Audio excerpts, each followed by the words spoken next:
So hello everyone, welcome back to our channel. Channel name is RC Classes. So my dear student, इससे पहले आपने एक video देखी जिसमें हमने स्टडी किया न्यूक्लियोफिलिक सब्स्टिट्यूशन रिएक्शन के बारे में कि क्या होता है न्यूक्लियोफाइल की रिप्लेसमेंट होना, क्यों होता है न्यूक्लियोफाइल्स की replacement, more reactive nucleophile less reactive replace करता है तो क्यों, ओवरऑल सारी कहानी है बॉन्डिंग की। फिर बात है इसकी दो टाइप्स की, SN1 और SN2। SN1 के बारे में हम स्टडी कर चुके हैं। जो ऐसे स्टूडेंट्स हैं जो इस वीडियो से लिंक हो रहे हैं, नए व्यूअर हैं, उन्हें हमारी प्रीवियस वीडियो जरूर देखनी चाहिए, क्योंकि जब तक आप लोग न्यूक्लियोफिलिक सब्स्टिट्यूशन रिएक्शन का मीनिंग और SN1 के बारे में नहीं जान लोगे तो SN2 समझ में नहीं आएगा।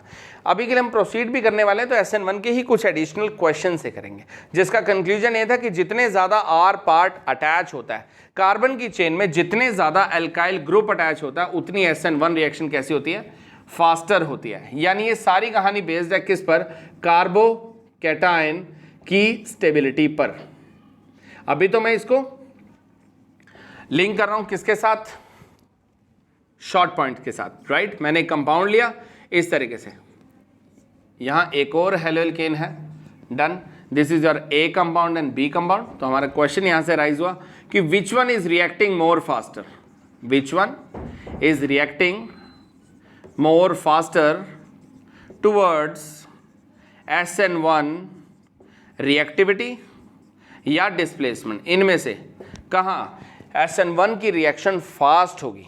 ओके, तो SN1 में शॉर्टकट यह है कि SN1 तब फास्ट होगी जितना कार्बोकैटायन की स्टेबिलिटी ज्यादा होगी। मैंने बोला जितने ज्यादा एल्काइल पार्ट होगा, ये शॉर्टकट हो गया, ठीक है। करना क्या है, कार्बन के साथ में अगर Cl प्रेजेंट है, क्लोरीन प्रेजेंट है, ठीक है, इसके अलावा चेक करो ये भी तो कार्बन है और ये भी कार्बन है। कितनी चेन हुई कार्बन की, दो ही चेन है, फोर्थ वाला बॉन्ड तो H के साथ है। तो इस पार्ट में हमें आइडेंटिफाई करना है कि what is the type of haloalkane basically in this question, कि either this is primary, secondary और tertiary। ये किस टाइप का haloalkane यहाँ given है। हमने देखा कार्बन के साथ Cl है, दो तरफ बॉन्ड है, this is called secondary haloalkane। हमने बात की फर्दर कार्बन के साथ Cl है, यहाँ CH3 CH3 CH3, तो this is called tertiary haloalkane, tertiary carbocation. तो इनमें से अब स्टेबिलिटी कहाँ ज्यादा होगी, सोचो ये बॉन्ड ब्रेक हुआ, Cl दोनों तरफ से हटा, ओके, कार्बोकैटायन आ गया, कार्बोकैटायन यहाँ भी क्रिएट होगा और यहाँ भी क्रिएट होगा, लेकिन स्टेबल कहाँ ज्यादा होगा, टर्शरी वाले केस में।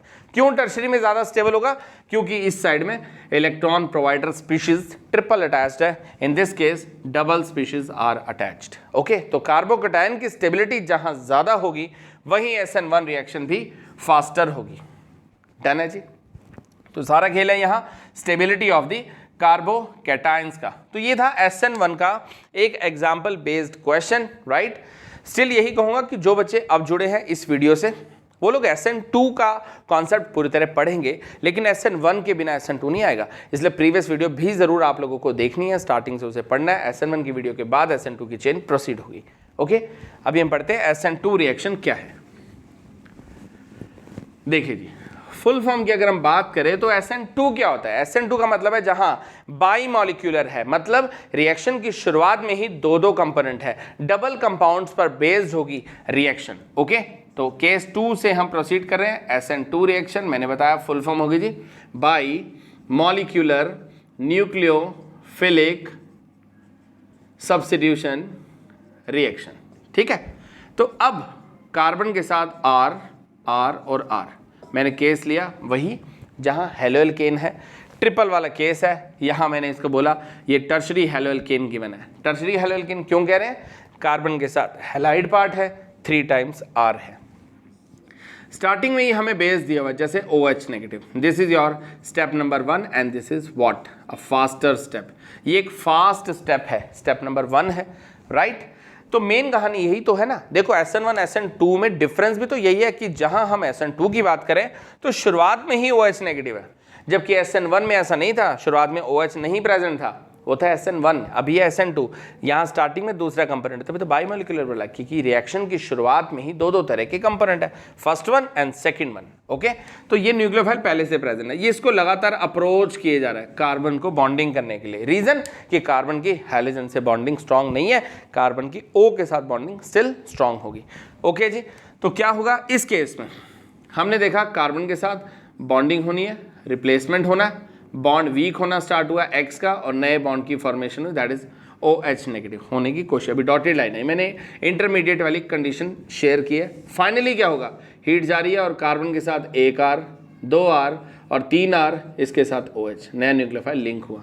इसको मैं शॉर्ट ट्रिक के थ्रू समझाऊं, लॉजिक के थ्रू समझाऊं तो डेफिनेटली आसान होने वाली चीज़ है। देखते हैं, मैंने बोला कार्बन एक फीमेल है जिसके साथ X उसका हस्बैंड है, यहाँ 3 R 3 भाई बंधु इसके साथ अटैच है। ओके, तो don't take it in a negative sense, okay, so be positive always. Okay, logic है, लॉजिक के तरीके से इसको हम पढ़ते हैं। मैंने बोला कार्बन की एक्स के साथ बॉन्डिंग अच्छी नहीं है। अब ये कार्बन ने सोच रखा है कि भैया कार्बन तो MBBS डॉक्टर है, यहाँ एक्स जो है कंपाउंडर भी नहीं है, तो यहाँ पर बॉन्डिंग वीक है। ओके, तो नए डॉक्टर साहब अवेलेबल है, कह रहे कुछ भी हो जाए रिप्लेसमेंट तो करके छोड़नी है और नया हॉस्पिटल ओपन होके रहेगा। बात समझे? तो जहाँ OH नेगेटिव का कार्बन के साथ लिंकिंग कंफर्म्ड है, राइट, बॉन्डिंग स्ट्रॉन्ग होने की वजह से स्टेप 1 फास्ट स्टेप होगा, यहाँ लिंकिंग वीक होने जा रही है। अब इस कंडीशन में क्या इस कार्बन को जो ऑलरेडी स्टेबल हो चुका है, जो सेटल्ड हो चुकी है, जिसकी बॉन्डिंग कंप्लीट हो चुकी है, ऑक्टेट पूरा हो चुका है, क्या ये भाई सपोर्ट करेंगे? ऐसे केस में जूते नहीं मारेंगे, समझे? यहाँ पर क्या होगा, रिपल्शन होगी। यहाँ पर R इलेक्ट्रॉन प्रोवाइडर स्पीशीज है, इलेक्ट्रॉन देंगे, राइट। इंडक्टिव इफेक्ट तो पहले की तरह हो रहा है, इंडक्टिव इफेक्ट 3 टाइम्स हो रहा है। इनकी दी हुई जो इलेक्ट्रॉन डेंसिटी है, ये इलेक्ट्रॉन डेंसिटी क्या करेगी, जो OH ने इलेक्ट्रॉन देने हैं ना, ये इलेक्ट्रॉन डोनर न्यूक्लियोफाइल है ना, समझ रहे हो ना, न्यूक्लियोफाइल को रिप्लेस करना है। तो जैसे ही न्यूक्लियोफाइल इलेक्ट्रॉन देने आया, इनके वाले इलेक्ट्रॉन इसको क्या करेंगे, रिपेल करेंगे। तो मेन कहानी क्या है इसमें, सारा खेल है स्टेरिक हिंड्रेंस का। स्टेरिक हिंड्रेंस क्या होता है? स्टेरिक हिंड्रेंस का मतलब होता है रिपल्शन ऑब्जर्व्ड। ओके, जहां रिपल्शन ऑब्जर्व होगा, कौन करेगा रिपल्शन?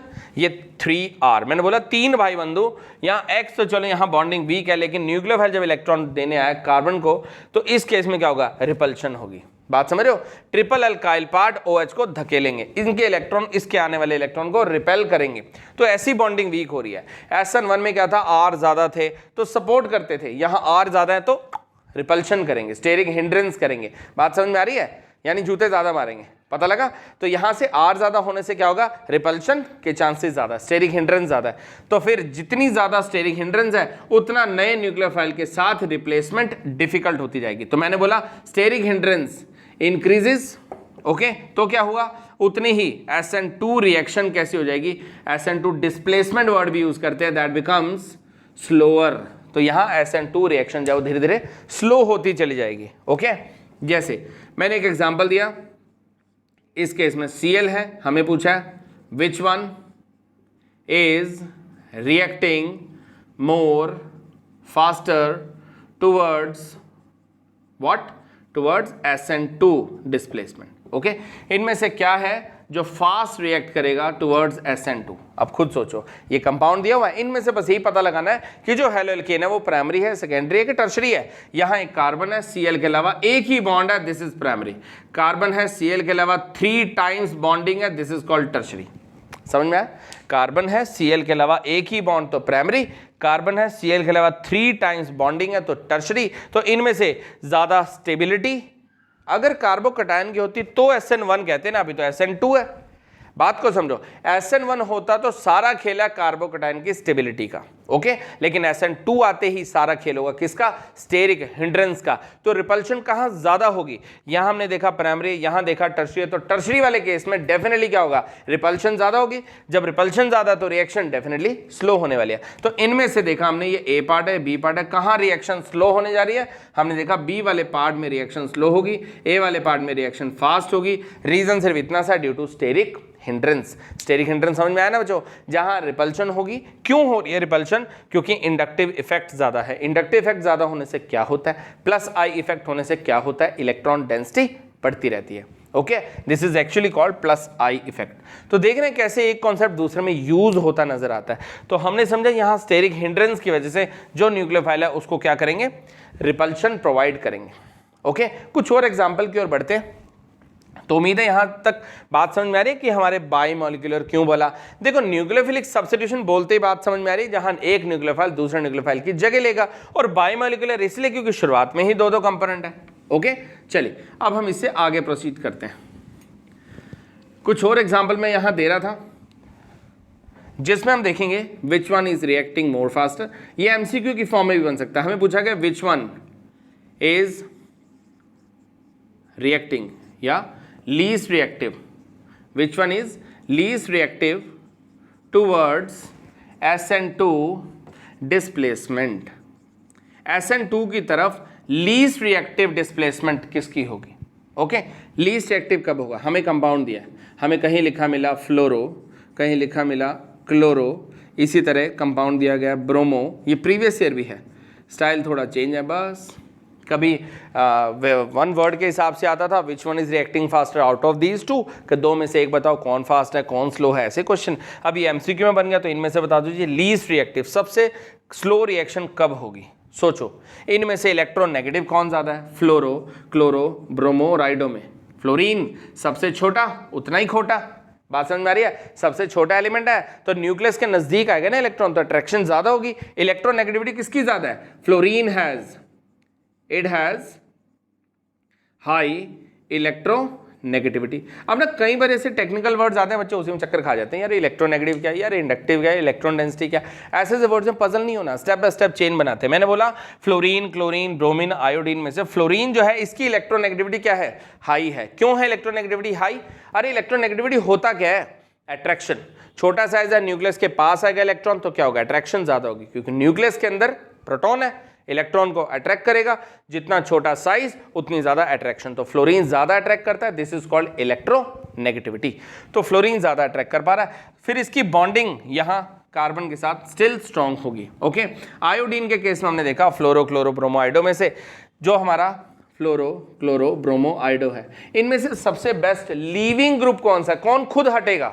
हमने बोला इस केस में फ्लोरीन से बेटर क्लोरीन, ये सब है जी बेटर लीविंग ग्रुप, जल्दी से खुद ही हटने वाले, बॉन्डिंग वीक होने वाले। लीविंग ग्रुप का मतलब क्या है? हमने बोला जिसका एटॉमिक साइज ग्रेटर होगा वहां बॉन्डिंग वीक होगी। फ्लोरो, क्लोरो, ब्रोमो, आयोडो में से किसकी बॉन्डिंग सबसे वीक है? आयोडो वाले केस में सबसे वीक बॉन्डिंग है। दैट मीन ये जितनी जल्दी हटेगा उतनी जल्दी नया न्यूक्लियोफाइल अटैच होगा। पर्पस क्लियर है ना? न्यूक्लियोफाइल को रिप्लेस करना है, इन सब हैलोजन को हटाकर नया न्यूक्लियोफाइल लिंक करवाना है। तो हमने देखा फ्लोरो, क्लोरो, ब्रोमो, आयोडो में से तो आयोडो जल्दी हटेगा, जितनी जल्दी हटेगा उतनी जल्दी रिप्लेसमेंट होगी। यहां तो फास्ट हो रहा है, सबसे कम रिप्लेसमेंट कहां हो पाएगी? सबसे स्लो रिएक्शन कब होगी? जब बात आएगी फ्लोरो की। रीजन क्लियर हुआ? छोटा साइज, अट्रैक्शन ज्यादा, बॉन्डिंग स्ट्रॉन्ग, नहीं हटेगा, और सिमेट्रिक भी तो है ना। ये तो बड़े साइज का, ये बॉन्ड टूटेगा, ये छोटे साइज का, सिमेट्रिक भी तो है ना, ओवरलैपिंग भी तो ढंग से होगी, इसलिए यहां पर बॉन्डिंग स्ट्रॉन्ग है। लीस्ट हमसे पूछा था, इसलिए ये हमारा आंसर करेक्ट है। फास्टेस्ट पूछते हैं ना, सबसे फास्ट रिएक्शन कब होगी, तब हम आयोडो वाला केस कहते हैं। Greater size, bonding weak, leaving group, जल्दी ब्रेक डाउन, जल्दी हटेगा, लिंकिंग डन, नया न्यूक्लियोफाइल रिप्लेस हो जाएगा। ओके जी, उम्मीद है बात समझ में आई। देखो इसमें कुछ छोटे छोटे वर्ड आए जहां हमें रीजन की जरूरत पड़ी, तो मैंने इंडक्टिव से लेकर इलेक्ट्रोनेगेटिविटी से लेकर के लिविंग ग्रुप की कहानी पूरी समझा दी है। पूरी उम्मीद है चीज़ें समझ में आ रही होंगी। स्टिल अपना फीडबैक कमेंट ऑप्शन के थ्रू जरूर देते रहो, ताकि हमें भी मोटिवेशन मिले अपनी इन वीडियोज़ को और ज़्यादा इंटरेस्टिंग, एंटरटेनिंग और यूजफुल आप लोग के लिए बना पाएँ, ताकि और भी कहीं जो वीडियोज़ आएंगी वो आप तक आप ही के मुताबिक आएंगी, आपकी रिक्वायरमेंट के अकॉर्डिंग वीडियोज़ आएंगे, और आपकी जो भी डाउट्स क्रिएट होते हैं उन पर काम किया जाएगा सबसे पहले। ठीक है जी, आगे बढ़ते हैं हम। तो मैंने बोला समटाइम्स ऐसा भी कुछ होता है कि अगर प्राइमरी, सेकेंडरी, टर्शियरी ना हो तो ये कार्बन है, यहाँ हैलोजन है। ओके, इधर कार्बन 1 2 3 4, यहाँ ब्रोमो, फिर यहाँ भी कार्बन है। इस तरीके से हमने बोला ये ए है, ये बी। ओके, तो क्वेश्चन कुछ ऐसे वन वर्ड के पॉइंट से क्रिएट कर दिया। विच one is reacting faster towards SN2 reactivity या SN2 displacement। देखो सबसे पहले हमें फोकस करने की बात SN1 की हो रही है या SN2 की हो रही है। ओके, जब बात SN2 की हो रही है तो हमें फोकस करना है स्टेरिक हिंड्रेंस पर, कि रिपल्शन कहाँ ज़्यादा मिलेगी, कहाँ कम मिलेगी। सबसे पहले बच्चे देखते हैं जी ये प्राइमरी है, सेकेंडरी है कि टर्शरी है। अरे ये तो दोनों ही प्राइमरी है। अब क्या करें? अब हमें चेक करना है कि ये सब जो केसेस हैं उनमें कहाँ हमें रिपल्शन ज़्यादा ऑब्जर्व करने को दिख रही है। ठीक है, देखो कितना आसान है। अगर होता प्राइमरी सेकेंडरी टर्शरी फिर तो समझ में आ जाता कि भाई टर्शरी ज़्यादा तो रिपल्शन ज़्यादा, जितने ज़्यादा रिपल्शन उतने ज़्यादा जूते पड़ने के चांसेस है, उतनी SN2 रिएक्शन क्या होगी, स्लो होगी। लेकिन अब प्राइमरी सेकेंडरी टर्शरी ना दिया हो तो अब तो दोनों ही प्राइमरी है, अब कहाँ रिपल्शन ज़्यादा होगी। तो हमने देखा इस केस में CH3 1 2 नंबर 2 पर है CH3, हम यहाँ देखें 1 2 3 पर है CH3, यानी इंडक्टिव इफेक्ट तो होगा, रिपल्शन तो देगा, स्टेरिक हिंड्रेंस तो ये मिथाइल प्रोवाइड करेगा ही करेगा। लेकिन वो लोकेशन मैटर करती है, कौन कितना नियरेस्ट है। SN2 में जो जितना नजदीक है वो उतने ज्यादा जूते मारेगा, बात समझो, उतनी ज्यादा वो स्टेरिक हिंड्रेंस प्रोवाइड करेगा। यहाँ नंबर 1 ये नंबर 2, ये नंबर 2 पर है, नजदीक है, रिपल्शन करेगा। ये थोड़ा दूर है, इसकी रिपल्शन थोड़ी कम होगी। जहां रिपल्शन थोड़ी कम होगी वहां SN2 रिएक्शन फास्ट होगी। तो हमने देखा बी की रिपल्शन ए से हमने देखा क्या है, थोड़ी कम होने की वजह से SN2 रिएक्शन यहाँ फास्ट हो जाएगी। समझ में आया यहाँ SN2 फास्ट क्यों हुई। फिर से बताऊं कि जो CH3 है वो 1 2 3 पर है, यहाँ देखा 1 2 पर है। इलेक्ट्रॉन यहाँ भी प्रोवाइड किए, इधर भी प्रोवाइड किए, यहाँ भी इंडक्टिव इफेक्ट है, इधर भी इंडक्टिव इफेक्ट है, यहाँ भी प्लस है, यहाँ भी प्लस है, बट ये नज़दीक होने की वजह से रिपल्शन ज़्यादा करेगा, तो सब्स्टिट्यूट करते हुए दिक्कत आएगी। यहाँ थोड़ा दूर है, रिपल्शन थोड़ी सी दूर होने की वजह से कम हुई, रिपल्शन जहाँ कम हुई वहाँ डिस्प्लेसमेंट आसानी से हो पाएगी। इन दोनों में से समझ में आ गया कि कहाँ SN2 रिएक्शन अच्छे से होगी। तो जी कई तरह के conceptual, reasoning, MCQ, reason assertion, अलग अलग वैरायटी के क्वेश्चन इन पर अराइज होते हैं।